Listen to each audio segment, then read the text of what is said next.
Konnichiwa, yokoso, irashaimase. Bref, bonjour à toutes et à tous et bienvenue dans cette 55e vidéo qui va être consacrée au château d'Azuchi dans la préfecture de Shiga, tout en cherchant à savoir si ce château est vraiment le premier château moderne du Japon.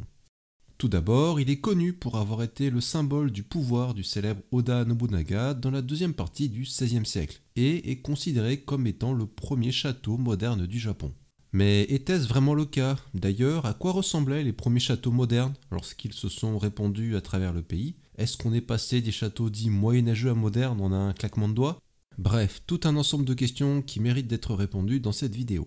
Ce château d'Azuchi a donc été construit par Oda Nobunaga entre 1576 et 1579. Il devait être le symbole d'unification du pays après que Nobunaga ait expulsé le dernier shogun de l'ère Muromachi, Yoshiaki Ashikaga, et vaincu la redoutable armée du clan Takeda à Nagashino. Jusque-là, la plupart des châteaux de la période Sengoku, donc dite des royaumes combattants, étaient des châteaux plutôt moyenâgeux, faits avec des remparts en terre dans lesquels des douves et des plateformes étaient creusées. On trouvait aussi des portes et des tourelles assez simples sur un site le plus souvent construit dans un environnement montagneux. Cependant, à mesure que la politique d'unification d'Oda Nobunaga et de Toyotomi Hideyoshi progressait, les châteaux du Japon commencèrent à se transformer en châteaux modernes combinant trois éléments. De hauts murs en pierre, donc les fameux ishigaki, des tuiles décorées avec de la feuille d'or et un donjon principal, le Tenchu. Le château d'Azuchi est considéré comme le premier château moderne du Japon à posséder ces trois éléments. Et contrairement aux châteaux en montagne, les châteaux modernes sont eux construits en plaine ou sur des collines assez peu élevées comme à Azuchi. Maintenant, quand on pense au château d'Azuchi, on imagine souvent un château luxueux basé sur des images et des séries de films japonais. En effet, dans l'enceinte principale des ruines du château, on retrouve le socle en pierre du donjon principal qui mesure environ 42 mètres sur 38, donc de quoi accueillir un énorme bâtiment. Cependant, le donjon principal du château d'Azuchi a été incendié en 1582, donc 3 ans après avoir été terminé. C'est arrivé juste après l'incident de Honnoji et donc à la mort d'Oda Nobunaga. Du coup, aucune peinture représentant le château n'a été découverte sur place, donc il ne reste que très peu d'informations à son sujet. Par contre, il a existé une série de 6 panneaux représentant le château d'Azuchi, mais Nobunaga les a donnés à un jésuite italien en 1581 pour les offrir au pape Grégoire XIII. Mais leur trace a été perdue en 1592 pour ne plus jamais réapparaître. Donc les peintures qui semblent d'époque que l'on peut trouver sur internet ou même au musée du château d'Azuchi ne seraient pas des représentations d'époque, mais je n'ai pas trouvé plus d'informations à ce sujet. Cependant, grâce à certains autres documents d'époque, on sait qu'il s'agissait d'un bâtiment de 7 étages pour 5 toitures comprenant un sous-sol et que l'intérieur était décoré de peintures murales. Les spécialistes ont diverses théories sur les détails de la structure, mais il ne semble pas y avoir de réel consensus. Après la mort d'Oda Nobunaga, Toyotomi Hideyoshi, qui a hérité des différentes techniques de construction des châteaux, a lancé la construction de ces châteaux modernes à travers le pays. On retrouvera donc plus tard ces châteaux dotés de hauts murs en pierre, de tuiles à la feuille d'or et d'un tenchu. En ce sens, il ne fait aucun doute que le château d'Azuchi a été le pionnier des châteaux modernes. Cependant, cela ne veut pas dire qu'il a été construit à l'aide de techniques totalement nouvelles sans passer par des étapes intermédiaires. En effet, les ishigaki, donc les murs en pierre eux-mêmes, étaient une technique déjà utilisée dans les châteaux médiévaux. Certains d'entre eux, comme le château de Kannonji à proximité, et qui date d'un siècle plus tôt, possédaient déjà des murs en pierre entourant toute la zone du château. D'ailleurs, les ruines de ces murs en pierre sont encore visibles aujourd'hui. Alors après, peut-être que certains d'entre vous auront remarqué que certains châteaux en montagne, comme le château de Takatori, de Takeda ou de Bichu Matsuyama, possèdent bien d'énormes murs en pierre et ont même possédé des tenchu. En fait, ces châteaux étaient bien des châteaux moyenâgeux, mais ils ont été rénovés plus tard après l'année 1600 pour devenir des châteaux modernes en montagne. En plus de la technique des murs en pierre donc déjà existante, il est dit que la plus haute tour du château, le Tenchu, trouve son origine dans les pagodes des temples appelés Tahoto, ainsi que dans les tours des villas des shoguns de l'ère Muromachi, similaires au pavillon doré du Kinkakuji de Kyoto par exemple. D'ailleurs, il a été confirmé que des bâtiments de grande hauteur existaient avant le château d'Azuchi, comme la tourette à 4 étages du château de Tamonyama, ainsi que le château de Shigisan, tous les deux dans la préfecture de Nara.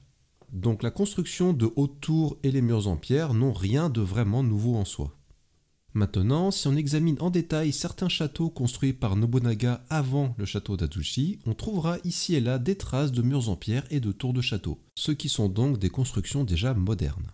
Tout d'abord, on peut se pencher sur le château de Sakamoto, qui était la résidence de Akechi Mitsuhide, célèbre vassal d'Oda Nobunaga, qui finira par le trahir. C'était à l'époque un château ultramoderne construit en 1572, donc quelques années avant Azuchi. Dans l'œuvre Histoire du Japon du prêtre jésuite portugais Luís Frois, désolé pour la prononciation, il est même dit qu'il s'agit du deuxième plus grand château du monde. De plus, nous savons, grâce à cette œuvre, que le château de Sakamoto possédait un imposant tenchu et un palais de résidence. Aussi, des ruines de murs en pierre ont été trouvées dans le lac Biwa, juste en face du château de Sakamoto. Or, il était totalement impensable de construire de tels châteaux avec des murs en pierre ou des tours sans la permission de Nobunaga. Pour cette raison, les spécialistes pensent que le château de Sakamoto était un prototype de château que Nobunaga avait chargé Mitsuhide de construire comme un château pré-Azuchi. En plus du château de Sakamoto, la famille Oda a construit de nombreux autres châteaux sur les rives du lac Biwa qui ont été donnés à des vassaux importants tels que Toyotomi Hideyoshi par exemple. Il s'agissait de contrôler le transport maritime autour du lac Biwa et le château d'Azuchi d'Oda Nobunaga était situé au centre de ce réseau. Et la plupart de ces châteaux possédaient déjà certaines caractéristiques des châteaux modernes. Aussi, le château de Komakiyama dans la préfecture d'Aichi, construit par Nobunaga en 1567 pour conquérir la région de Mino, était considéré par le passé comme une base temporaire avec surtout des constructions en terre. Mais des fouilles en 2011 ont révélé un mur en pierre à 3 niveaux entourant le château. De plus, des traces de bâtiments avec des fondations en pierre ont aussi été trouvées dans les enceintes de la colline. Il est donc pensé que Nobunaga avait construit le château de Komakiyama non pas comme base temporaire, mais comme château pour y vivre sur le long terme, donc plus moderne. Aussi, au château de Gifu, dans la préfecture de Gifu, où le château fut occupé après la prise de Mino, il est fait mention d'un bâtiment appelé tour de château dans des documents laissés par le jésuite Luís Frois. Et en 2019, à l'endroit où le tenchu actuel en béton se dresse, fut découvert un mur en pierre qui daterait de l'ère de Nobunaga. Des restes de tuiles à la feuille d'or ont également été découvertes lors des fouilles. On peut donc dire que le château de Gifu a été construit avec l'intention d'être un château moderne. On voit donc que Nobunaga a probablement fait plusieurs essais afin de trouver le château qui lui convenait le mieux à chaque fois qu'il déplaçait son QG. Et le château d'Azuchi fut le point culminant de ses efforts. Donc comme nous l'avons vu, le château d'Azuchi n'était pas un château singulier au milieu des châteaux moyenâgeux créés par le génie de Nobunaga.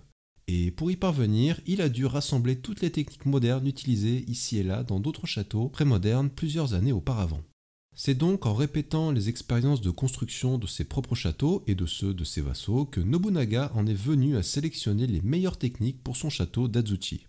Donc on comprend que le château d'Azuchi est bel et bien le véritable premier château moderne complet du Japon, mais qu'il est au final une synthèse des châteaux prémodernes construits quelques années auparavant. Il n'y a donc pas eu de passage brusque entre les châteaux moyenâgeux et les châteaux modernes, mais bien tout un ensemble de châteaux prémodernes qui ont permis d'y aboutir. C'est donc la fin de cette vidéo consacrée en partie au château d'Azuchi et surtout au passage entre les châteaux médiévaux et modernes du Japon. J'espère que le tout aura été clair et surtout vous aura plu. Pour soutenir la chaîne, toujours les 3 grands classiques et aussi n'hésitez pas à en parler autour de vous si cela peut intéresser votre entourage. Un grand merci à toutes et à tous pour votre soutien. Je vous dis à la prochaine. Sur ce, Okini!